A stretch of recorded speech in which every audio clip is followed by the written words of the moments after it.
ভারত থেকে 1,80,000 ton diesel কিনছে বাংলাদেশ। এই যে ডক্টর ইউনূসে হাদির লাশের সাথে একটা বেইমানি করতেছে, এই যে ভারত থেকে যে ডিজেলগুলা কিনা হইতেছে, এটা তো ভারতের লাভ। বাংলাদেশের টাকাগুলা ভারতে চলে যাবে। তাহলে আমরা তো এই যে ভারত যে শাসন আমাদেরকে করতেছে, এই শাসনের মধ্যেই তো রেখে দিল না। বিষয়টা এইরকম না? এখন কথা হলো, আপনারা ডিজেল কিনবেন, তেল কিনবেন, যাই কিনেন, পাকিস্তান থেকে কিনবেন।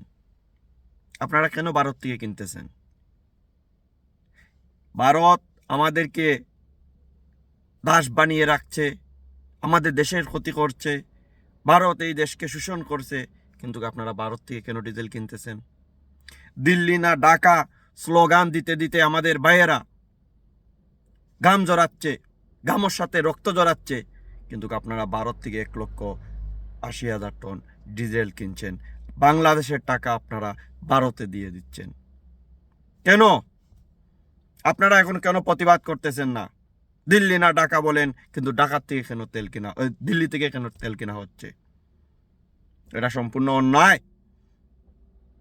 আমরা ডক্টর ইউনূসের পদত্যাগ চাই। পদত্যাগ চাই, তাই না?